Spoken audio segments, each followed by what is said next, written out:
Hello everyone, Action here, hope you're doing fine. Today we are continuing our latest gameplay as the Great Alliance Empire. Now, if you haven't watched the latest video, go check that out, but I'm gonna summarize to you what happened in the latest episode. So, we got basically vassalized by the Spirian League, our ancient rival, and we are also attacking the Seven Butchers, a fanatic purifier empire. We've also terraformed 3 new planets, and we are starting to colonize them. Now, Forgotten Grounds has something very good, which is volatile modes from miners, and we are in desperate need of a mining world, because once we break free from our overlord, we're gonna lose its subsidies, and that's gonna hurt our economy very much. We're also building up a sizable army to invade the planets of the Seven Butchers that are still in this region. The Satan Butchers happen to have a Void Worm system, so right now we're gonna clean it up, because later those systems will all be ours.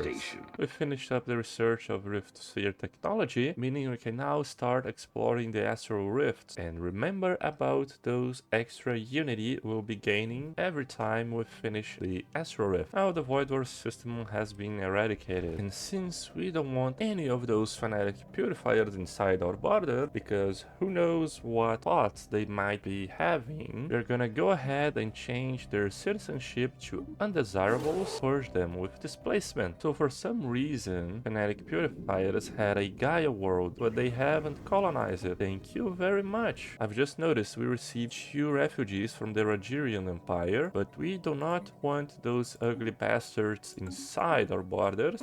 Let's reach into the Shroud. Any psychic that managed to successfully lap into this pocket of raw energy would become immensely powerful. But there is only enough for a single individual, and there are risks involved. So this is where we choose our chosen one, and depending on which option we choose, he may die or live. Let's go with our great leader. Balungor got the chosen one trait, he lived. Yeah, that's perfect, because right now I was starting to wonder when we're gonna roll the chosen one, because if you may know, we need the chosen one in order to have the divine sovereign. However, I don't know in how much time we'll be able to get it. I hope soon enough, because right now we are currently running out of options to expand our empire. We have a good amount of tech, but the technologies we are gaining are not crucial at the moment, so we are in a little bit of a stalemate. Now the galactic market was supposed to be on Ufala, but has been established in the Homan system within the borders of the Spirian League. As always, the Spirian League taking everything that is good from us. Those guys are fueling some real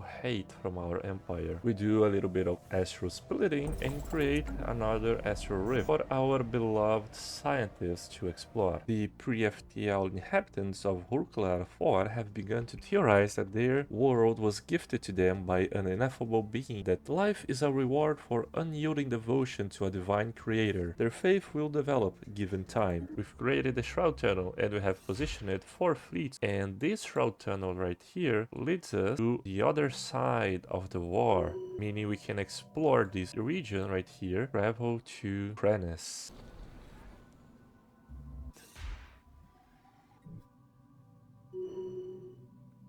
Now we go ahead and grab a single fleet to explore the systems, one going for each way.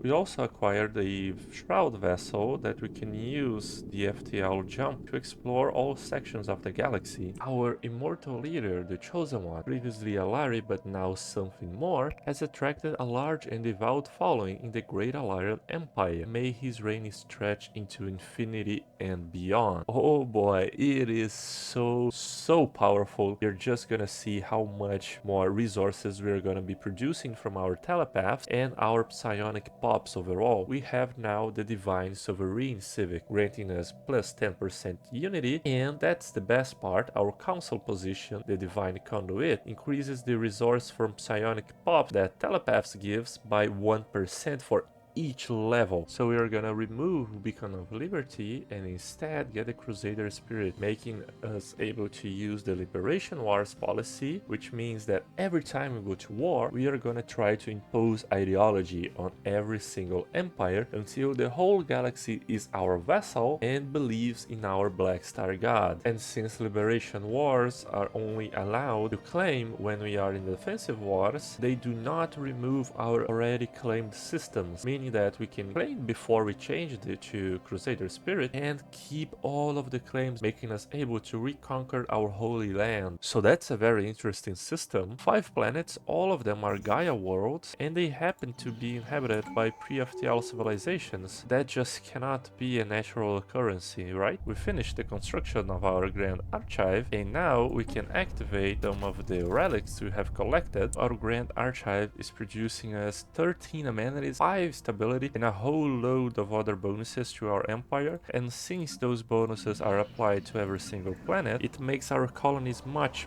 better. We are gonna have positive amenities in most of our planets, and also the stability bonus is just a nice cherry on top of it. We have breached the Shroud, and we gained the Psy jump drive, the best jump drives in the game. It's only gonna take us 69 months to finish the research, and after that we can pretty much jump across the galaxy like a rabbit. Some of our fleets went across the system and found the Ancient Dreadnought. The Ancient Dreadnought is this massive vessel right here, and it already destroyed one of our cruisers. I don't know if you have near the fleet power to take it out with just this fleet, but since we are using kiting cruisers with the missile, maybe we can kill them. It all depends if Admiral Widdig here is gonna clutch this one out.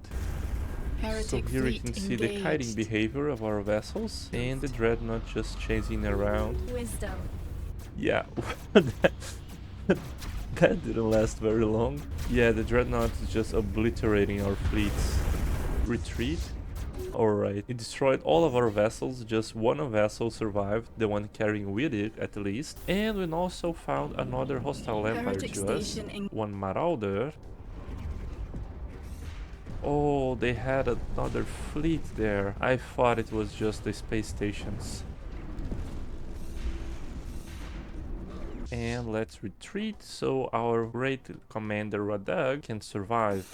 In this battle we have lost 4 cruisers, but we destroyed plenty of their ships. And I've just noticed that we are in a war against the Great Tech-Kalak Empire. Our overlord is very war aggressive, and it seems that we are losing this war at least. Now the Great Khan has awakened, and they have been awakened right next to our empire. Strong words, my guy, strong words for a little bug. Here we have our old guy, Nazus the Meteor, just serving the systems accompanied by one of our cruiser fleets, and I just hope that he doesn't get blown up by the Horde. Our first scientist governor has reached level 8, enabling us to pick a destiny trait for him. He can either be Truth Seeker, granting us massive resources from psionic pops, Shroud Preacher, which is basically the Truth Seeker but nerfed, and Planetary Analyst. Truth Seekers is much stronger. We've now started the production of our first complex military fleet, comprised of 10 Rainfire battleships and 15 support class destroyers. Now the battleships are basically artillery, and the supports are basically point defense to defend against the incoming torpedoes and missiles that the enemy may throw at our battleships. Oh boy, we are so lucky. We have penetrated the Shroud again, and 2 times in a row we have gained another technology, the psionic shields now, the best shields in the game, even better than the ones used by the fallen empires. So we just need to collect a little bit of Zro, and we can start producing those very powerful ship components. We have finally unlocked the Arc Furnace technology. I don't know why, but it took us so long on finding them. Our scientists got boxed in by the Horde. Thankfully, we still have the military fleet defending him, so we can just go ahead and retreat. Well, actually, he has the drum drive, so he can just jump out of it, whilst our fleet retreats to normality. And here we are gonna make a choke point, because we don't want to lose this system. It has 5 Zros, and Zros are used to produce the psionic shields. The problem is every Marauder outpost has about 40,000 fleet power. They're not like your regular outpost, so it's gonna make it impossible for our fleets to retreat. We just need to retreat from battle. Now our fleet, the Breeze, has crossed the Shroud Tunnel here, and our commander has suffered mental changes, and he can have one of those 6 options. He actually got one of the worst possible scenarios materials. We got the Shroud Touched Commander, giving him more army damage and army morale. Yeah, that's pretty useless trait. We also finish up the construction of our hyperlane network, making our fleets move much